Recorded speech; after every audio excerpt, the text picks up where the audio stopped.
A fantasia. A fantasia, também já referida como imaginação cega, é uma condição mental caracterizada pela incapacidade de visualizar voluntariamente imagens mentais. Muitas pessoas com a fantasia também relatam uma incapacidade de recordar sons, músicas e vozes, cheiros ou sensações de toque. Alguns também relatam prosopagnosia, a incapacidade de reconhecer rostos. A condição oposta se chama hiperfantasia, caracterizada pelo excesso de imagens mentais.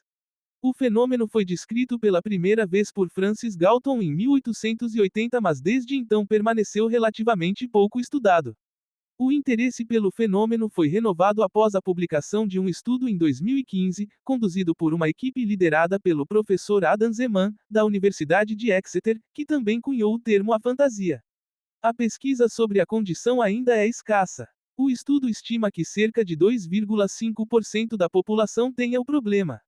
O termo afantasia é derivado da palavra grega fantasia, que se traduz em imaginação, e o prefixo a, que significa sem. História. O fenômeno foi descrito pela primeira vez por Francis Galton em 1880 em um estudo estatístico sobre imagens mentais, descrevendo-o como um fenômeno comum entre seus pares. Para meu espanto, descobri que a grande maioria dos homens da ciência aos quais apliquei pela primeira vez protestou que as imagens mentais eram desconhecidas para eles, e eles olharam a mim como fantasioso e fantástico ao supor que as palavras, imagens mentais, realmente expressavam o que eu acreditava que todos supunham que elas diziam. Eles não tinham mais noção de sua verdadeira natureza do que um daltônico que não percebeu seu defeito tem da natureza da cor. O primeiro relato de caso foi coletado pelos médicos franceses Charcot e Bernard em 1883, do chamado Monsieur X.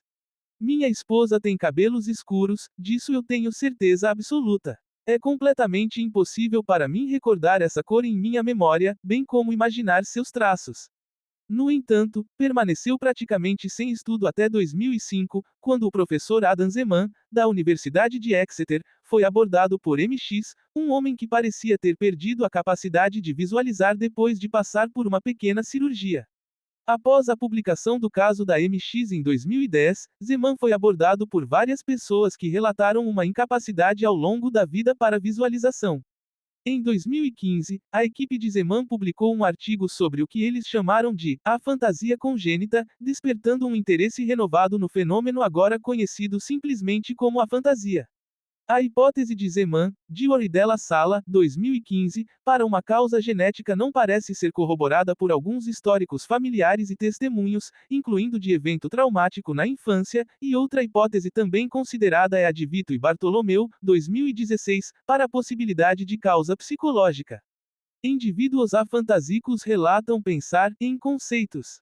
Mesmo na ausência de imaginação visual, a memória visual é preservada, não possuindo limitações, por exemplo, no reconhecimento de rostos. Tarefas de memória pictorial são executadas sem prejuízo, o que parece indicar, em contraposição ao imagismo humeano ou hipóteses de base pictorialista para o funcionamento da mente, que proposições extraídas das informações sensórias para o processo cognitivo não dependem exclusivamente de imagens. Uma característica indicada nos testemunhos é de que possuem pouca habilidade de desenho, semelhante ao nível infantil, e uma dificuldade de entender descrições em histórias. A única diferença qualitativa dos relatos é de uma ausência de experiência fenomênica e de emoções na recordação de memórias.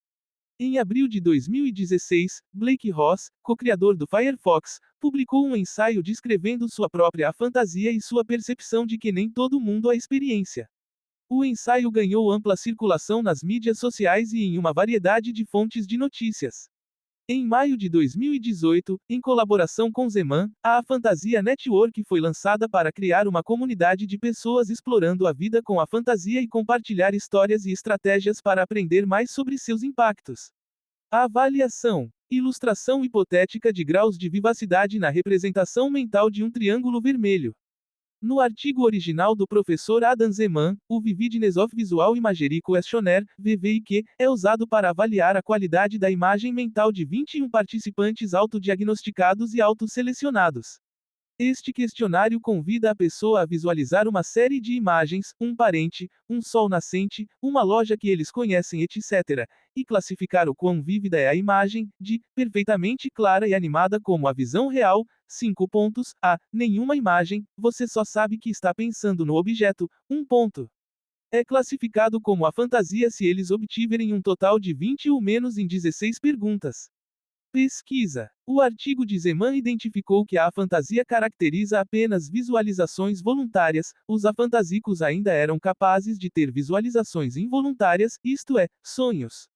Outro estudo postulou que o engajamento frontal direcionando as conexões de retroalimentação ativa as representações sensoriais no córtex visual, pessoas com afantasia podem ter um déficit nessas conexões retroalimentativas, de modo que o córtex visual não possa ser ativado para produzir uma imagem.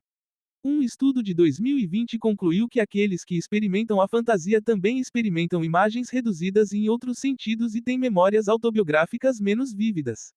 Além da afantasia congênita, foram relatados casos de afantasia adquirida, devido a lesão cerebral ou causas psicológicas. Leitura adicional. Kendall, Alan, 2017. A fantasia, Experiences, Perceptions, and Insights. Benion Kearney Limited, SL, S, N. ISBN 978-1-911121-42-8, Forward by Adam Zeman.